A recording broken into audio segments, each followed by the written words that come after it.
So welcome again on the main stage, and we are very happy that Sebastian made it here this year. Sadly, last year his talk had to be cancelled, and so we moved the whole conference here to Karlsruhe to make sure this time this don't happen. So give it up for Sebastian and a NEOS performance detective story.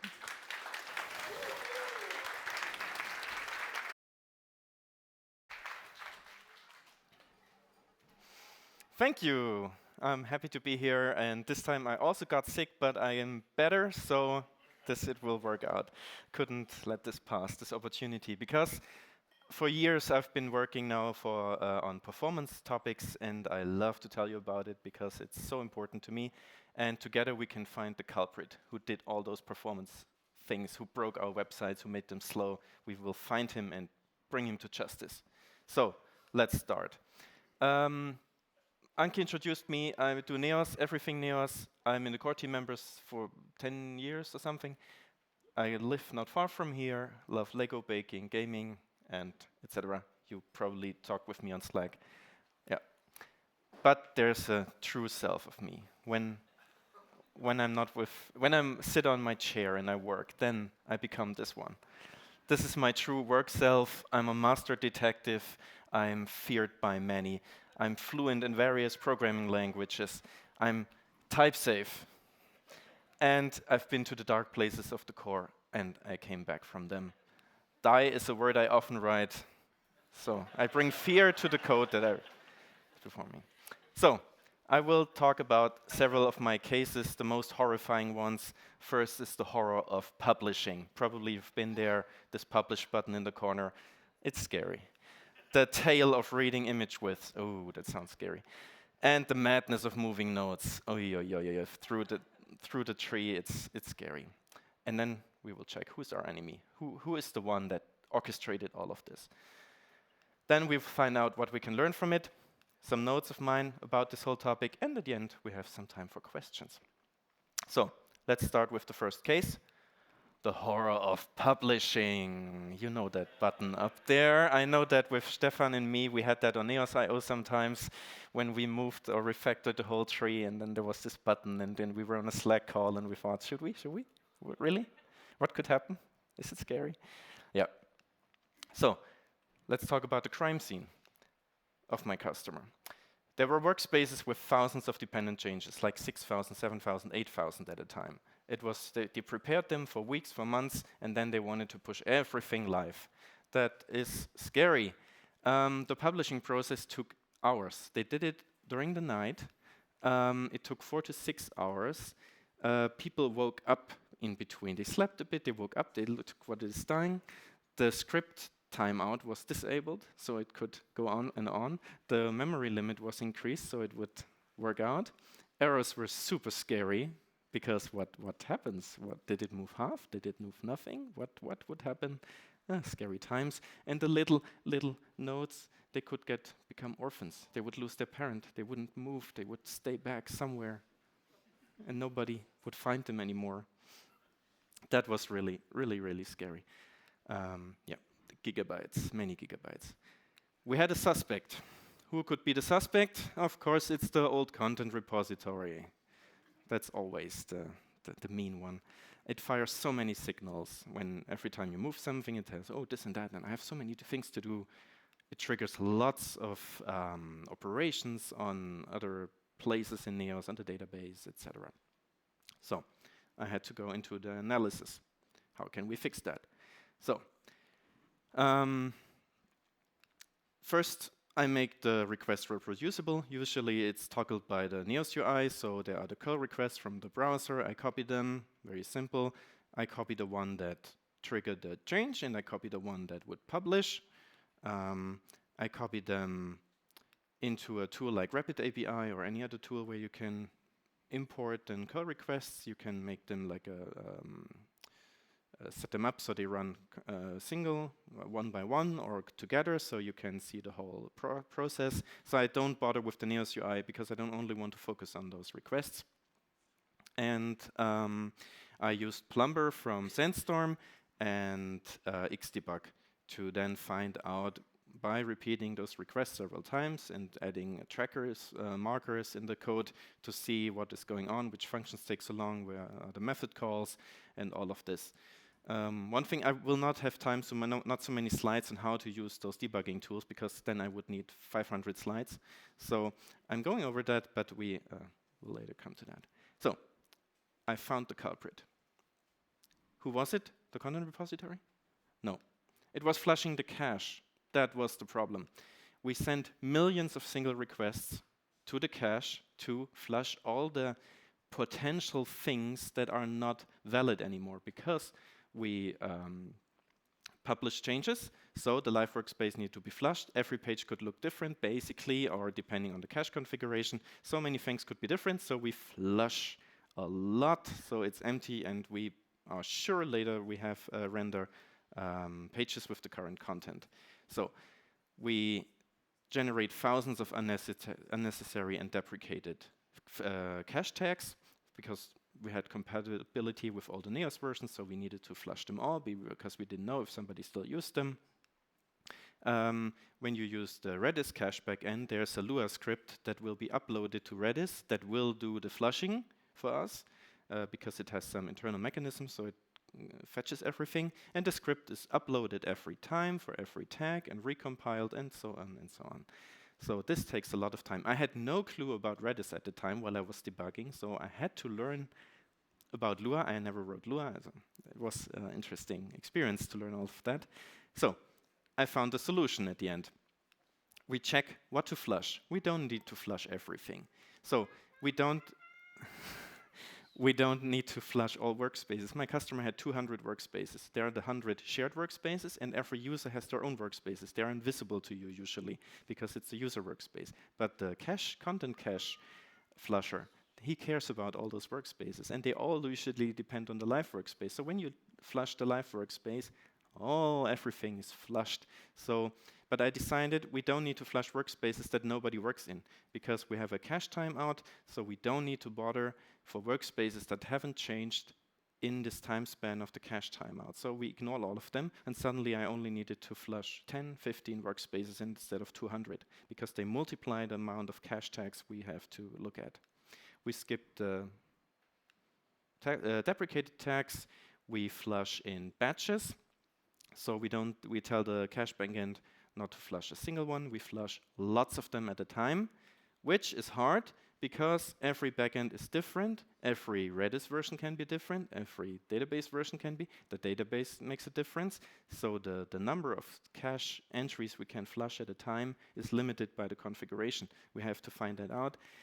I wrote smart code to find that out the best way I can with the limited information I can find from PHP at that time. You can also configure it a bit, but it does its best to work, and I think we never had problems with this configuration since then. And you can upload the script once, leave it in Redis. Redis will keep it until it doesn't. So you have to check if it's gone at some point. Depending on the Redis version, this is not so easy. So we have to sometimes check, hey, script, are you still there or not? But usually it's fine to upload it once.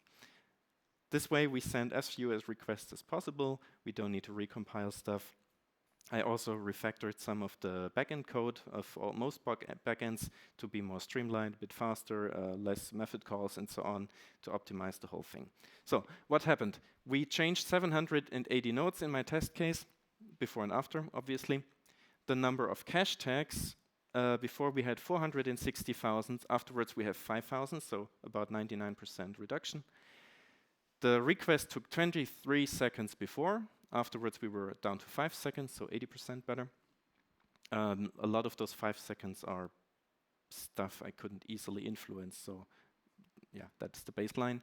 Then preparing the list of cache tags was 2.7 seconds, was down to 65 milliseconds, so also almost gone. When flushing all the tags that were left over, went from 16 seconds down to 19 milliseconds. So we can now flush basically any number of tags, and it just doesn't matter anymore. this is like not affecting our whole time anymore. And even if we flush thousands of nodes, this time is only going up by a few milliseconds. So this is basically solved. And the outcome is it took now a few minutes to publish those thousands of changes for my customers, so they don't need to worry anymore. No big preparation is needed. They can sleep at night, which is nice. They don't have to get up anymore. Less chance for errors and orphans. Those little orphans, we don't have to worry. They still happen from time to time with the old content repository, but that's a different story. The new one will not have that problem. The caches became super fast, not only for flushing caches on publishing content, but for everything you do with them. They are much faster, of course, except the file system cache, because it's not good. It's a snail. We made it a bit better, but it cannot do certain things, like batching and so on easily. So don't use it in most cases. This was fixed in Neos 8.0. If you haven't updated to any 8 branch, do it. It's so much faster. Where is my...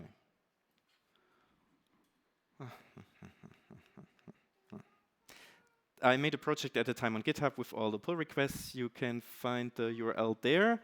I will share the slides later so you can find the link. They are interesting. It's like 20 pull requests or something, and some tasks and some other stuff. So if you're interested in that topic, you can find all the information there. It's all in the core. So let's come to the second case, the tale of reading image width. This was the scariest one, basically. The crime scene again. What was happening?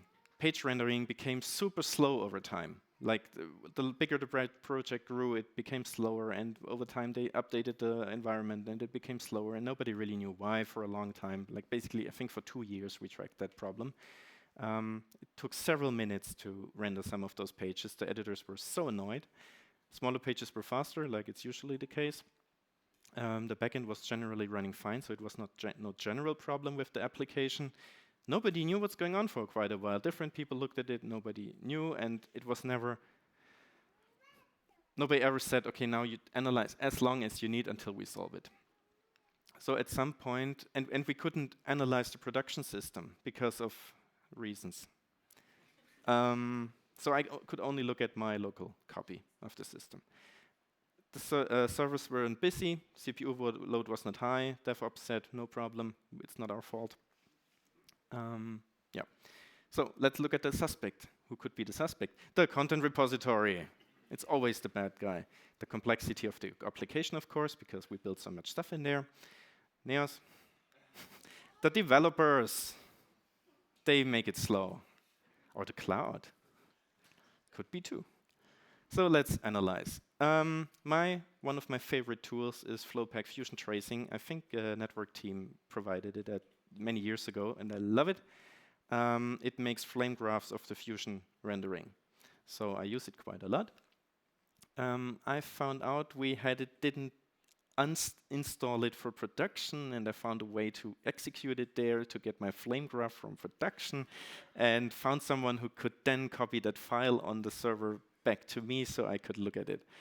That was nice. Then the Xdebug profiler, so I could check it out on my local machine, so I could get some profile which I could then maybe compare with the flame graph and use a lot of brain. You could imagine like the Sherlock Holmes movie when he tries to solve a case and there are the numbers flying and so on. Yeah, that was my way of doing it. Compare those two completely different things and hope I find a solution. Yeah, I ignored again, okay. And I used T3 and Neos debug to do other stuff, but yeah. Let's jump over that. Here, do you see those Fusion flame graphs? I look at them quite a lot. I looked at hundreds of them because I often have to understand why a page is slow. And the width of the graph represents the whole time, so from beginning to the end, it's in this case was like 2 minutes or something. And then you have the spires that represent, on the one hand, the complexity, the nesting level of your Fusion components. So this is a lot.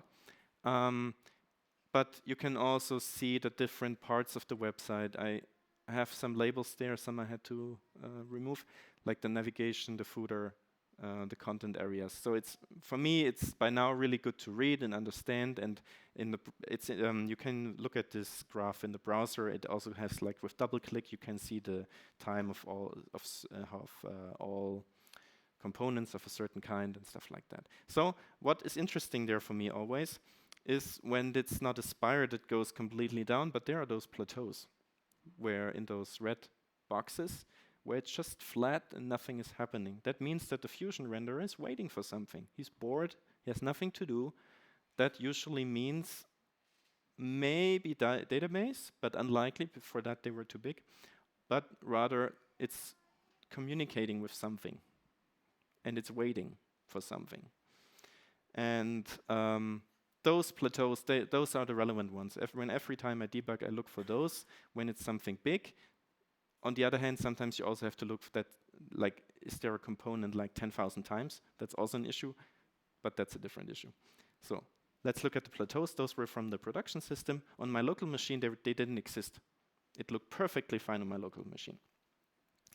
So then I had my trace from my local machine with 1 GB size, and of course we render a HTML page. How many method calls do we need? 13 million, obviously.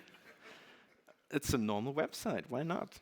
That's a lot of PHP functions we call to look at. I knew that they were not my main problem, but they were still interesting to me that array key exists, and this node type check is the node of a certain type.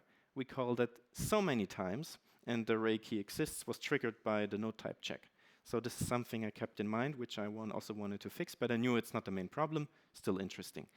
So from those plateaus, I knew it must be a certain component. It had something to do with an image.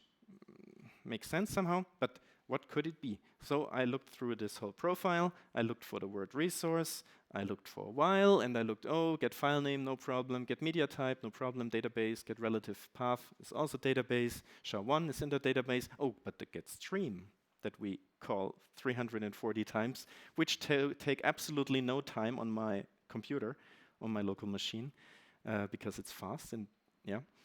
But on the production system, this is cloud D stuff. It's going to S3. It's copying the whole file 340 times to do something. That is not good. So who's the culprit? It was an eel helper, a very old eel helper. It read the width of an image. It just wanted to know how big is the image. That was all. And it looked into the metadata in the file and not in the database where the number is just there. So it was freshly copied every time. Every time we rendered a page, all those files were completely streamed and temporarily stored and opened and so on. It was beautiful. Old piece of code that didn't cause any issues when the project was started, because they didn't start in the cloud with where the storage was somewhere else, maybe in a completely different place. It was on the same machine. It didn't cause problems when it was developed, this helper, like it didn't make a problem on my computer.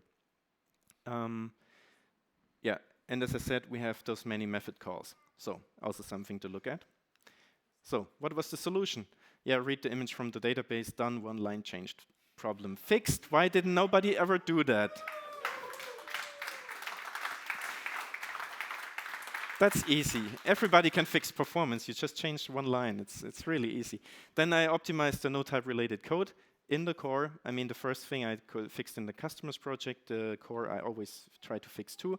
So I reduced one of those millions. I reduced it by 1 million calls. I'm very proud of that. It actually didn't make a big difference, but I think it makes me feel cleaner if our page rendering in Neos doesn't do so much stuff. And we improved the PHP config for the just-in-time compiler a bit, because we saw we didn't have it fully enabled. It's also something to check. Yeah. So what was the outcome? It took us now 3 to 7 seconds instead of 200 seconds to render some of those pages.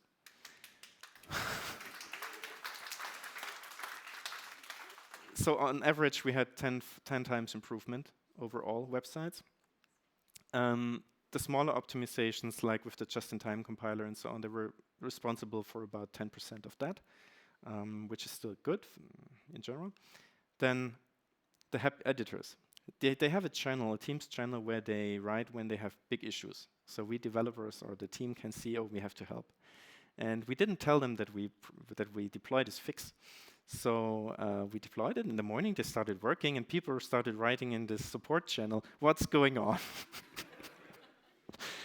Who found the button to make it fast? And they were so excited, and they joined meetings, and they were so happy and so thankful. And that made me so happy and thankful because, like I said before, some editors don't need to work at night anymore. Now they can just click and work and open websites and move stuff, and they don't have to wait. And that's what I love about my job, and getting this feedback and making it for everyone better, and not only for them.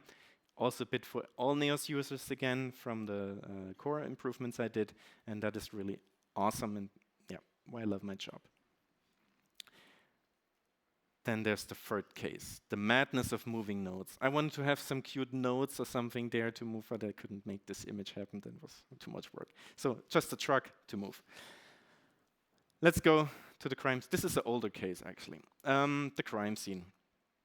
We have a page tree. That's a very dangerous crime scene.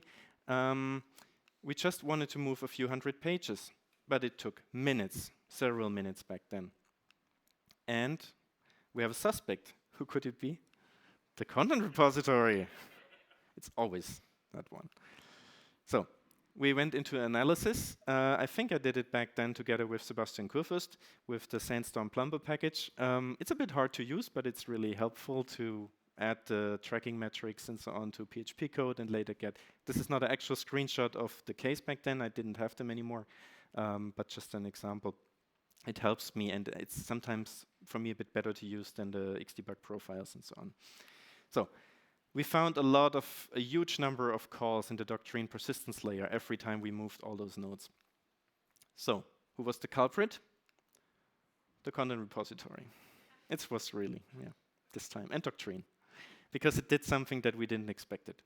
So each node, when it was moved, were persisted individually. Like for every node, when it was changed, it had this persist call, and then Doctrine did its magic to check what changed in the database, so it could only update the part that changed. So this is actually incorrect. It's not quadratic. So it triggered a cascade of calculations. It's not quadratic, but it should be an exclamation mark, what it's called. Yeah. So for 100 or 1,000 nodes, it basically did, let's say, 1,000,000 calculations instead of just 1,000. So this was really, the more nodes you moved, it was really going crazy in there. And we didn't know, it wasn't visible from the outside that it would do it. It didn't make a lot of sense. I'm not sure, I think there's still a bug issue regarding that. I don't know what the resolution was. So what we changed, we didn't persist the node, each node individually anymore. We persist all moved nodes with one call. It makes completely sense. Why didn't we do it in the beginning? Because when we fixed it, we also found out it had some side effects, because then we would persist maybe other stuff that would happen in between, and it could actually break something. So we had lots of discussions. If we could merge that, at the end we decided yes, because we said, okay, the gain is so much greater than maybe a few cases where it could cause a problem. And then those people have to say, I have a problem, and then we have to find a fix with them. So Doctrine only calculated its changes once. Yay. You can find some details here in this pull request. It had a long discussion until we finally merged it. And what was the outcome?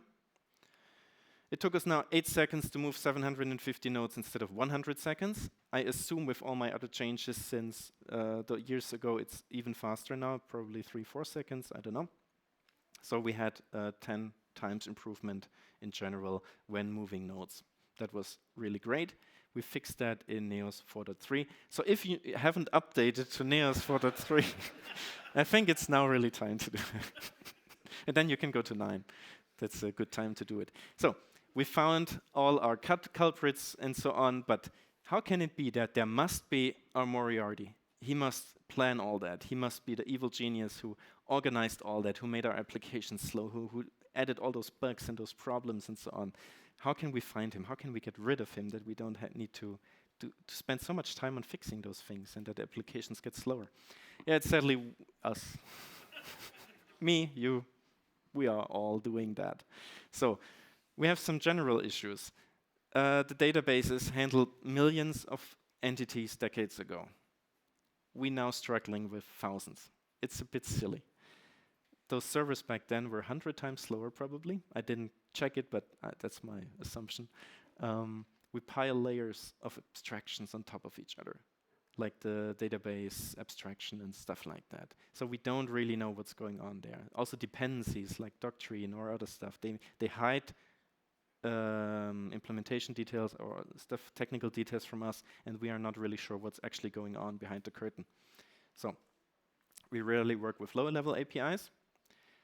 So we don't talk bare metal, but we always have those layers that make it nicer for us. But again, they add complexity there and performance degradation. Our hardware is too fast. Our local developer machines are simply fast. We don't see those issues usually. Our applications grow too complex. We add so much stuff, microservices, nobody understands it anymore sometimes. So when we have a performance problem, we need so many people, we need to ask so many people, is it your problem, is it your problem, is it a problem, is it a connection, is it the thing, is it a microservice, what is it? My environment is different, like my local environment is different, the production is different, testing, staging, testing too, they are all different, they all have a different behavior, and different CPU count, etc. That makes it really hard. And our tests are too simple. In Neos, we often test with the demo side. It's maybe not the best way of testing large-scale applications. Sometimes we have this, for example, this node generator, and then we generate thousands of nodes and so on. But I think we all have often too simple test cases for our applications, and it also depends the workflow. 10 workflows might be super fast, and then this other one is slow. So we have also specific issues for the applications. We have the deep fusion hierarchies. We have too much complexity. We put best practices on everything. We try to not repeat ourselves. We have inefficient custom helpers. We try to split integration presentation everywhere. Everything has its cost. And you need to be aware that the best practice might be a problem even at some point. If you make a fusion component out of every link, out of every attribute or whatever, it all adds to that. We have the inefficient flow queries when you do side query search and then check on every document has a certain property. That's super slow in the old content repository. So this is all that we add to that. Requesting and calculating the same data over and over. Missing or insufficient Fusion cache configs. I have the opinion every Fusion cache config can be correct and work correctly. I don't believe in that there's a problem in there. I think there's always a good solution for caching. Using file-based cache backends is a big problem because a lot of Neos projects start with file-based caches, and then after weeks, months, when they add more pages, they just turn slow. And we often have the question in Slack, why is my page so slow? And then we say, flush your cache, and then it's fast again, use a different cache. That's really sad. I would love to have a perfect solution that's just included with Neos. Sadly, we haven't come up with a way of doing that yet, because for beginners and so on, it's really annoying. And it doesn't look good for us. What can we learn from all of that? Oh, I have to go a bit faster now. Once upon a time, 24 years ago, there was this aspiring detective working with PHP, CSS, and HTML. Not much has changed. If you ever were on a call with me, you might see one object that you know. Who can spot it? One object in this screen. It's the chair. I'm sitting on the same chair for 24 years, doing the exact same thing. I repaired it once. It's fine. So I learned something since then. Premature optimization can be a great teacher. Often people say you shouldn't do it. I learned a ton from it because when I was younger, I did that. I loved to do that, and it was fun when I made this web portal for my school friends, and afterwards I built this online game which we played in the evenings together, like 10 friends, and it was just fun, and I already started optimizing that stuff and so on, and later other stuff, and it was great. At the university, I had to with the pen optimize MIPS assembler code to make it execute faster on a CPU. And that was amazing. I never really needed to do it at any point in my life again, but it helped me a lot. I always have this little CPU in my head that has to shift and or the compiler has to restructure all the calls we make to the CPU. And so I always think, oh, this CPU has to work so hard. How can I make it's the life easier for it? For every great performance fix, there are many that are really almost meaningless, small, almost not measurable. I refactor code, think, oh, this is the solution. It looks so much better. It looks so much more efficient, but actually didn't make a difference, or only on a certain environment. So it didn't make. You have to live with that. Bad performance is a bug. If you spot it, issue, make a bug fix. It's not a feature. Default configurations often don't scale. Just recently, again, I read that some of the configurations that are included with PHP or with Nginx, they are meant for computers like Raspberry Pis and not for big machines in the cloud or on your hosting rack. So you have to look at that. There's no silver bullet configuration for any of those. So there are great articles that explain what you should do, how you test, what settings you need. Go with that. Improvements seem so obvious afterwards. As I said, change one line, fixed. Web stuff has no reason to be slow. What we do is concatenate strings. That's what, at the end, the browser gets from our server. It's a long string, nothing else. And it's sad that we take so much time and effort to do that, and such big machines and setups and environments and everything. It's just sometimes I just shake my head and don't know why we do that. Since such a long time, it's just getting worse somehow. So I'm happy to, like Dominique yesterday talked about HTMX and so on, sometimes go back to the basic and think maybe that's the better solution. I also build complex stuff. So, yeah. How can we improve our projects? We write native database queries. I did that a lot with the Media UI because there I have a test case of 1 million assets, so that's good to test. The NEOS 9 core does that more because we see the performance is just so much better. Learn about your database. I had cases where the difference between MySQL and Postgres was enormous, depending on the query and the keywords used. Read the documentation sometimes. Look at the query logger, look at what's going on. Use the right cache for the right job. Reduce complexity, easier said than done. Remember that every line of code has a cost, every time. Learn about your stack. You have to understand how the application works, what could be the problem, and also motivate the people to think a bit, hey, what if the project is split to different teams, that they all work together and with coming up with ideas, what could be the problem. Monitor external data access. That's really hard to get. I couldn't find with the projects I work on anybody who could provide me that information, sadly, so I had to find my own ways of doing it. Use the tools, browser, NEOS debug. Start with the simplest one that you know best and then go to the more complex ones. Maybe you already find the problem early and then go on from there. Some optimizations are negligible. The compiler is often smarter than you. Change PHP code, no difference. Yeah, great. Latency has a huge impact. Code that makes no difference on my machine might, again, make a difference on the production system, or the other way around. I also had the case that I had the obvious difference on my machine, the production system didn't care. Yeah. Only, as I say, affect a specific environment. Because I learn and get smarter and don't want to repeat the same problems all over again, since last year I'm rewriting the T3 and NEOS debug plugin as a core plugin because they also stopped maintenance. And what I did there, I rewrote it as a web component, so it's pretty in the side and so on. Layout is not final. So you can add your own metrics. And what I wanted to do there is provide already 3 metrics that I know caused issues in the past. So for example, at the top, you see resource stream requests. So you render a page, you open the debug tool, and you see how many files were opened to render the page, like, to fix my first case.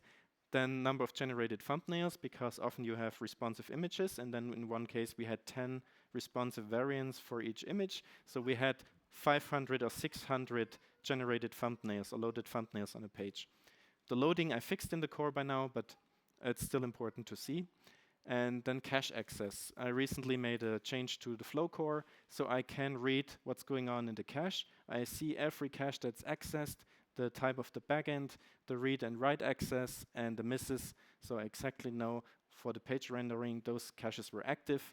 And when you see that's a lot going on in a file-based cache, and then you should maybe optimize that. What doesn't work?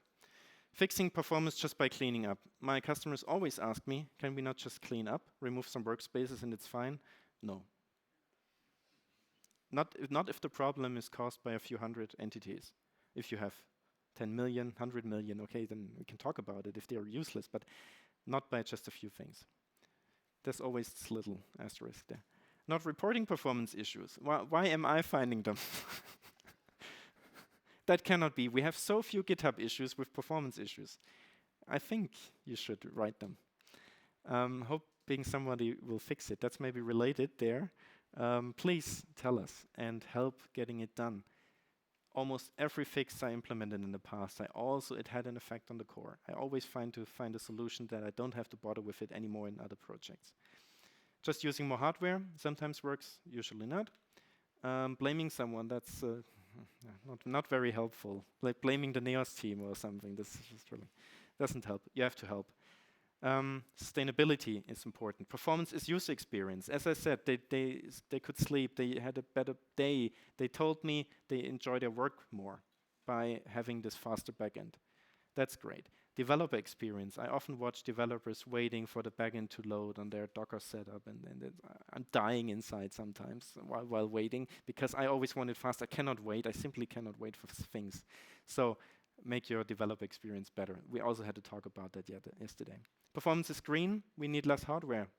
I recently read an article. The dude could he optimized his PHP config and Nginx config, and later could only needed 1 instead of 4 servers. That's awesome. Performance sells. Show it to customer how fast the backend is. How make a demo setup with thousands of pages. Move them. Show it. Click, click, click. That sells, I guess. Open source makes a difference. We can all help together. Every time you help making a performance fix a reality, everyone has something from it, and I love that. Then some notes. There were other cases. I've been spending years on performance, so there are lots of Neos PRs. I just some days ago I looked into on GitHub and checked what is maybe related to performance. Made a list. There are some links. As I said, I will share the slides later, so you can look at them. There are interesting stories and usually discussions in there.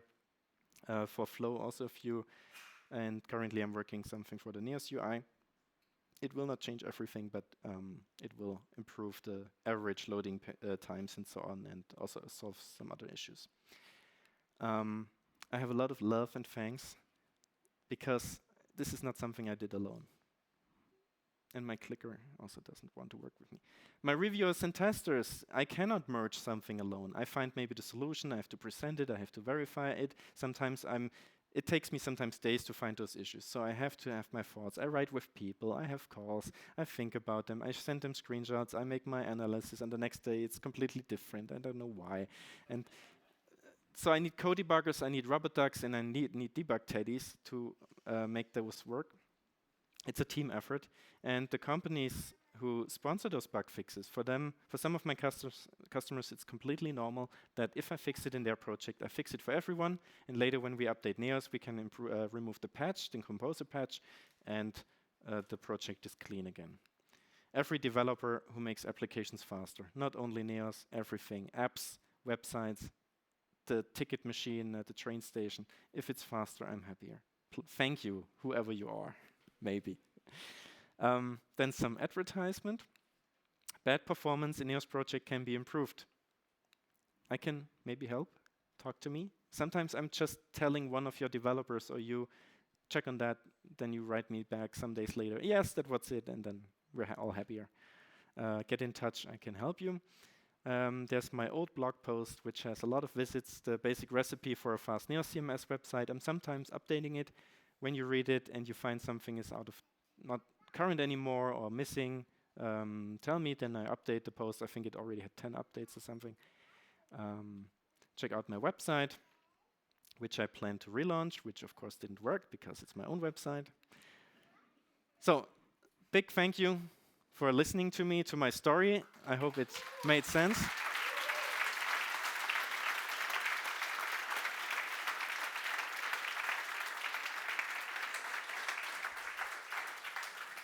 I love to hear from you also later. Here's my dog, and join performance on slack.neos.io. Thank you very much, Sebastian, for this awesome story. I do have a few questions for you. There's a question, which Neos versions are supported by Neos Debug? A lot of them. We should only care about Neos 8.3, right? Everybody should be working with Neos 8.3 by now. I think from 4.3 upwards. The new one, you asked about the new one. The new one will support 8.3 and 9, of course.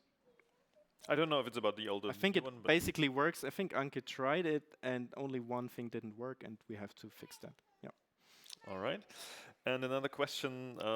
Now you got the performance down in your cases to a few seconds. Are you happy with that? Or No. Any plans to further improve? This is hard to get away those last few seconds to this bootstrap or whatever is left there. It's so hard because this is really based on the complexity of the website and all the configurations and so on. So that it takes so much more time to fix that last part than. But for me, it's important that the time it takes for those operations is not rising again like crazy. So even if their website is now getting twice as big, it will still be 5 seconds or 6 seconds or so on. So that's so much better. And then we have to fix with Neos 9. It could be some of those operations could get faster, and then we can start working on that again. And if something gets slower with Neos 9, as you showed, people should let us know so we can. I will have work again. All right, Anke, please come on stage. We do have our presenter present. And in case you've been wondering, it's some seeds for your garden and a little insect hotel, Neos branded, and a tea and honey box. So that's perfect. You see my garden there, and my wife will be happy to put the seeds in. And honey will probably help you stay healthy, hopefully, so that we can enjoy another talk maybe next year. Yeah, definitely.